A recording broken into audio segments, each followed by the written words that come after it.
adventures of Harry Nile. Here, you see? This is the tree he hides under. You can see where the ground is trampled. I think he just lies here staring up at the house.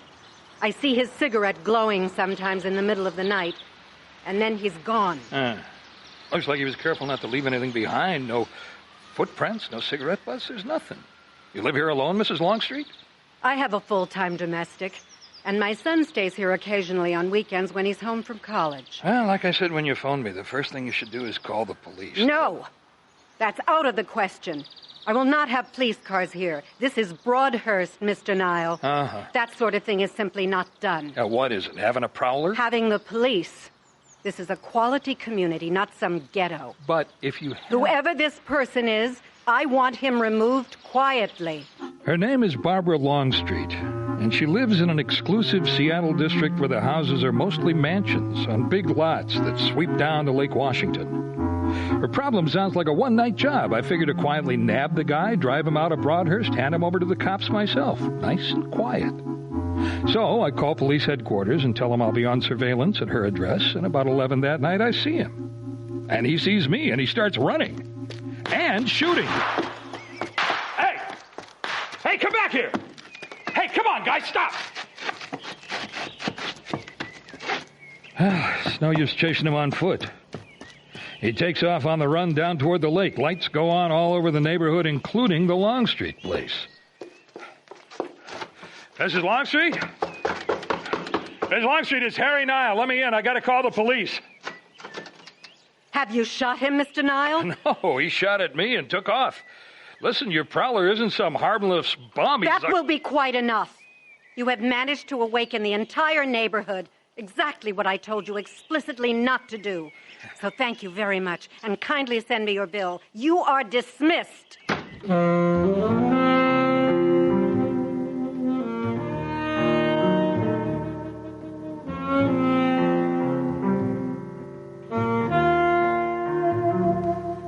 It is a spring night in 1952, and a full moon dapples Lake Washington as the heavy oaken door of a mansion slams in the face of the out-of-breath detective, who tucks in his shirt, straightens his tie, hitches his trousers, and walks back down the curving brick steps to his car, turning to look back at the wooded estate.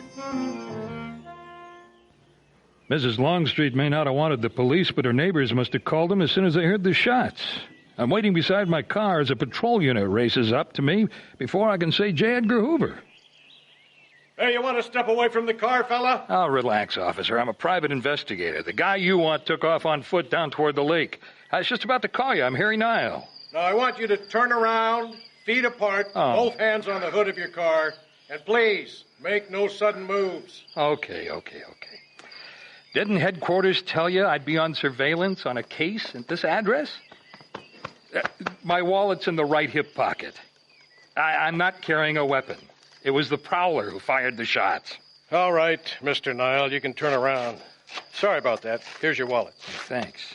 We got a report from a neighbor about hearing shots. You want to fill me in? See, I was hired by Mrs. Longstreet. She's the one who lives in this house here to try to catch a prowler who's been camping on her property at night. So I spot him, I walk toward him, he pulls a gun and fires at me. Did you get a look at him? No, he's just a guy wearing dark clothes, carrying a bundle, probably a blanket or something. That's all I can tell you. Too far away, it was too dark to tell much of anything else. Well, did you see where he went? No, he ran into the backyard. You didn't try to follow him? After he shot at me? No, thank you. Well, when did this Mrs. Longstreet hire you? Just this afternoon. Didn't you advise her to call the police? She thinks police cars clash with the decor around here or something. How's that again? Hey, go talk to her. She fired me from the case.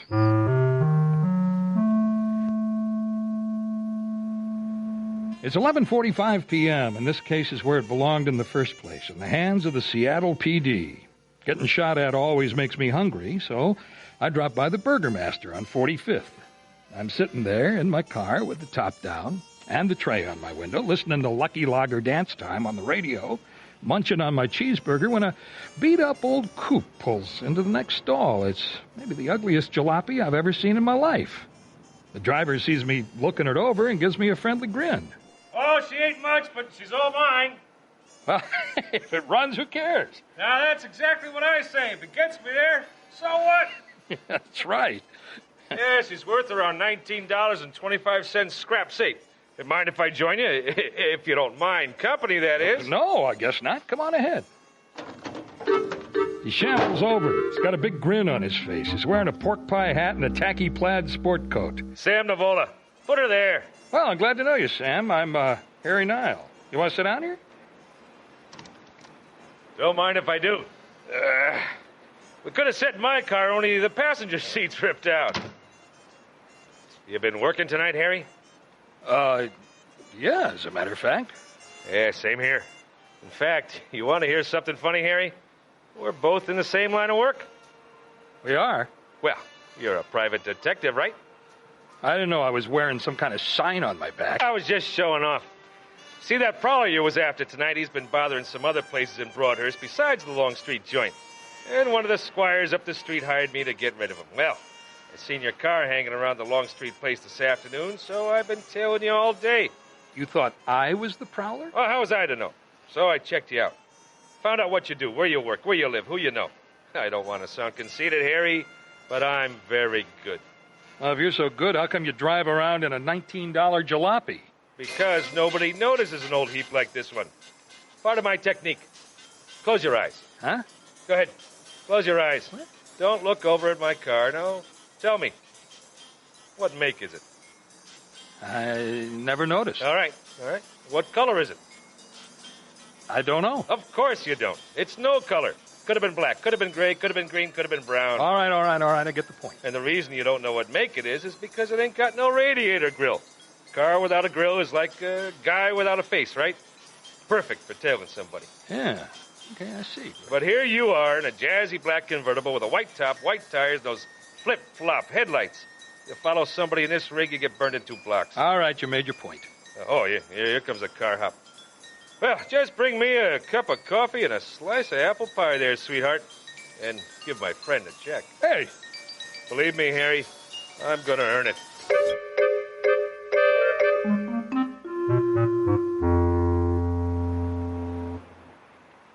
And another little trick of mine, Harry. I got 2 switches on my dashboard. Each one's wired to a headlight. See, on a nighttime tail job, I can turn either one off. Confuses the guy I'm following. You ought to take $100 or so and pick up an old junker like mine. Well, listen, Sam, it's getting past my bedtime. Yeah, you put in a busy day already. Better go home and catch some shut-eye. Don't thank me, Harry. I scratch your back, maybe someday you'll scratch mine. Thank him? For what? What I don't need is another competitor. I head home and hit the hay, and at 9:15 next morning, I walk into the office, and Murphy's all smiles. Good morning, Harry.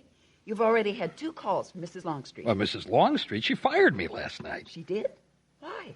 Well, when I flushed her peeping Tom, he took some shots at me, and she didn't like the noise. Harry, were you hurt? No. But now we know her prowler's no ordinary night crawler. This guy's up to something. Good morning, Mrs. Longstreet. I hear you called.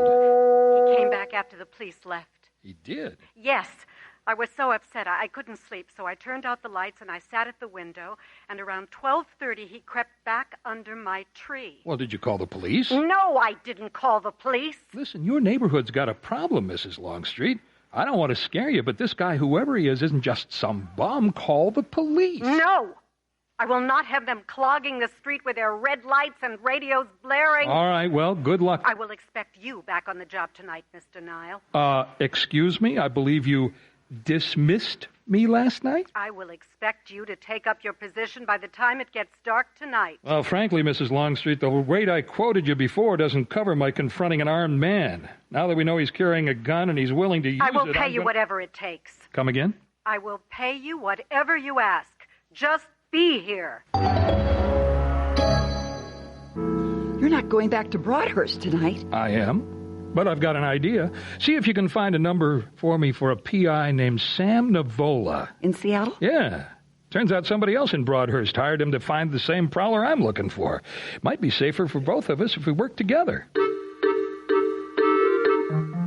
But Murphy doesn't find anything listed for Sam Navola, so I head back to Broadhurst. 7:30 p.m., I'm back at the Longstreet property. The intruder isn't there. Sam Navola isn't around either. Finally, I walk up the steps to the Longstreet mansion and I ring the bell. Kid in his 20s answers the door. Yes? Is Mrs. Longstreet in? Who wants to know? Well, I'm the investigator she hired, Harry Nile. Oh, well, okay. Come on in, Mr. Nile. I'm her son. My name's Greg. Well, I just wanted her to know that I'm going to be outside now. Sure, let me call her. Mom, your detective is downstairs. She'll be right down. You want to wait in the living room? No, this is all right. Go to college around here, Greg? Yeah, up at the university. Oh, it makes it handy for you to come home when you want to, huh? Yeah, I live in the frat house through the week, but now I'm going to stay here until someone nails this guy. I hear he shot at you last night. Yeah, that's right. So if he's got a gun, he's not just a burglar casing the house? It's hard to say what he wants. Oh, here comes my mother now. Well, Mr. Nile, I see you've met Greg. Yes, ma'am. Now, last night I learned that there's another private detective working on this case. Oh? Well, he was hired by some neighbor of yours. He shows up tonight, we'll try to work together. I figure one of us could hide in back of the house, the other takes a position out front, just so you won't be alarmed if you see somebody moving in your backyard. Who hired this other man? I have no idea. Then that must mean the prowler is checking out other houses beside ours? I wonder if one of you could show me around your backyard. Greg, could you do that? I guess so. Come on. Well, is this what you wanted to see? Greg, I wanted to talk to you alone. Yeah? Well, you seem to understand that we're dealing with a potentially lethal situation here. Yeah, sounds like it. Well, I've tried to convince your mother that this is a case for the police, but she won't let me call them. Yeah, well, Mom lives a real quiet life, you know. Well, her quiet life could be in danger. This guy's a threat to public safety. And the police are the ones who are equipped to deal with cases like this. What I'm asking you is, can you get her to change your mind? I don't know. Well, will you at least try? Sure, I'll try. So Greg tries, but no dice, no police. 10 o'clock comes and no sign of the intruder. The lights go off at the Longstreet house. It gets chillier, and a drizzling rain starts drifting in. I decide to take a walk around their property again. When I get into the backyard, suddenly there's movement down by the lake. It's a man. All right, hold it right there. Gee, you want to cause a disturbance, Harry? There's one thing these high-class neighborhoods hate. It's loud noises. Sam? Well, what did you think it was, the geek with the gun? No, Harry, I was just down there by the lake, looking at the reflection on the water. You have any idea what the taxes would be like on a property like this? How long you been down here? Oh, I saw you pull up 15, 20 minutes ago. That flashy car of yours, Harry, I really wish for your sake you'd take my advice and get yourself something a little less obvious. Sam, have you seen any sign of the intruder? Oh, him? No, our guy isn't here, Harry. But I've worked out a plan. Look, why don't you hang out in the front and I'll work the back end. See, that way, when he shows up, one of us distracts him while the other takes him. That's what I was going to suggest. Oh, look at this place, Harry. I mean, look at the size of this house. Who needs 14 rooms with maids' quarters? Sam, there's a guy out here somewhere with a gun. This is how the other half lives, Harry. You and me, we'll never know what it's like to eat goose liver pâté and drink French champagne. You know what they used to call me? Dog food. Huh? Dog food Navola. Yeah, that's what I had to eat when I was between cases, Harry. But these people living in these fake chateaus along the lake, they'll never know what it's like to eat dog food. Yeah.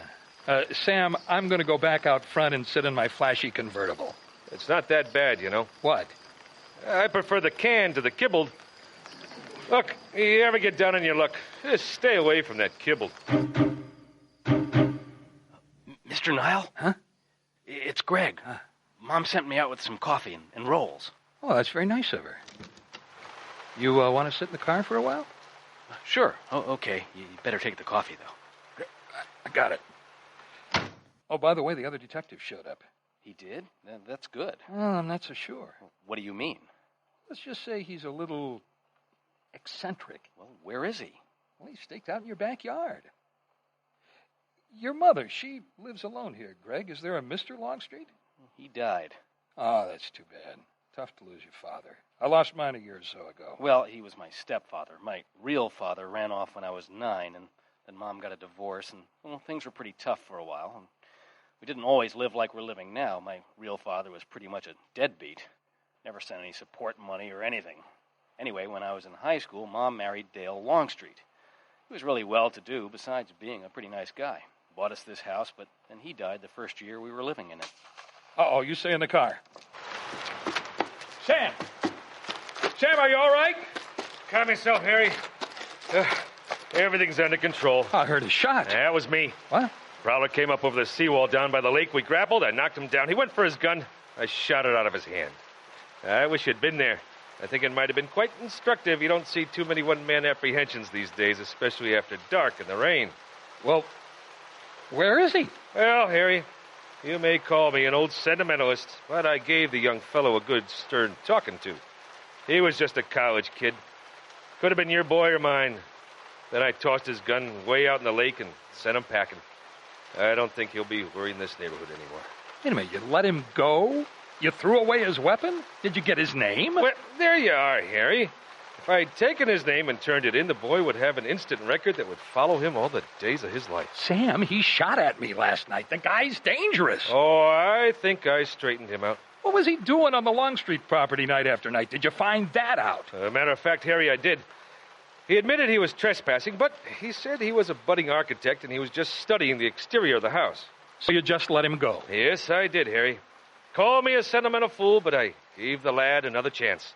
And I believe he'll thank me one day when he designs some of the finest homes in this fair city of ours. Walk back to the house with me. No, Harry, listen, I horned in on your case. I don't want to take credit for ridding the good lady of a prowler. No, I think you ought to tell her just what you told me. Sort of relieve her mind. Come on. No, you go ahead and take the credit, Harry. It doesn't mean much to me. I'm only glad to be of some help. Besides, I got to pay you back for that apple pie you bought me last night. Mr. Nile, are you okay? Who's that? It's Mrs. Longstreet's son. We're fine, Greg. Did anyone get shot? Tell Greg about your marksmanship, Sam. So, this is the other private eye. Listen, I really got to be going. I got a lot of paperwork to do. You know how it is. After you wrap up a case where there's a lot of shooting, you got forms to fill out, all kinds of paperwork. Nice meeting you, Greg. Tell your mother I'm sorry I couldn't stick around. Dad? Dad? Hi, Greg. Hi. You're Sam Navola's son? What's going on out here?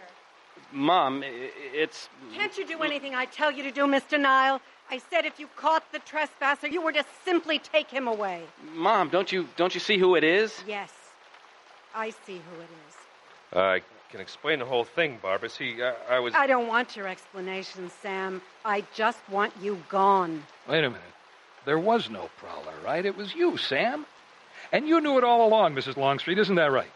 Sam Navola is a trespasser, and I want him removed. I particularly didn't want Greg to have to see him. Mom, I'm not a kid. You were always irresponsible, Sam. But this hiding on my property and shooting at people. Yeah, you shot at me. Harry, I fired way over your head. I happen to be a championship marksman. If I'd wanted to hit you, I would have put those 3 rounds so close they'd look like one big hole. I don't want anything to do with you, Sam. Perhaps it would have been better if the police had come. Maybe they'd lock you up where you belong. I just didn't want scandal, and now... Here come the cops. Yeah.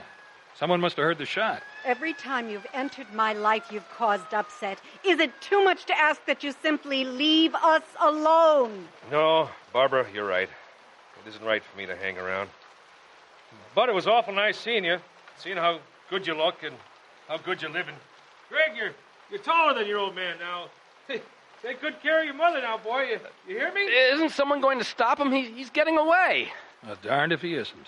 You think he really is a private detective? You got me, Greg. You can't believe a word he says. You never could.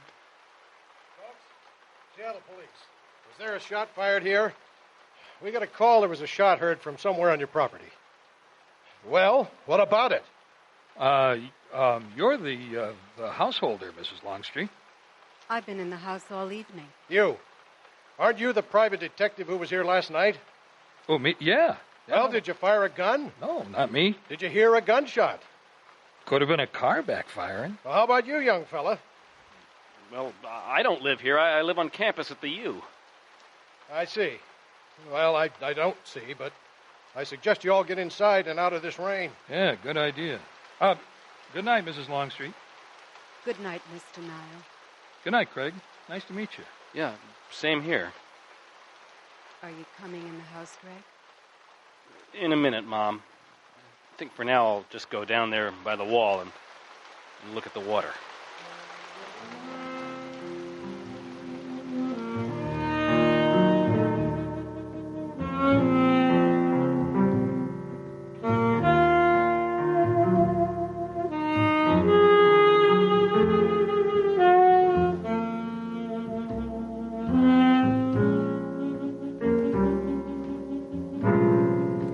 The Adventures of Harry Nile feature Phil Harper as Harry and Pat French as Murphy, with Valerie Mamchez as Mrs. Longstreet, Brad Perkins as Greg, Mark Wayne as the policeman, and special guest John Ratzenberger as Sam Navola. The Sam Navola Matter was directed by Pat French. Sound effects were created by Stu Conway and Ben Peterson, and our recording controller was Peggy Stokes. The Adventures of Harry Nile are written and produced by Jim French. This program was recorded before a live audience at the Museum of History and Industry in Seattle. This is Jay Green speaking.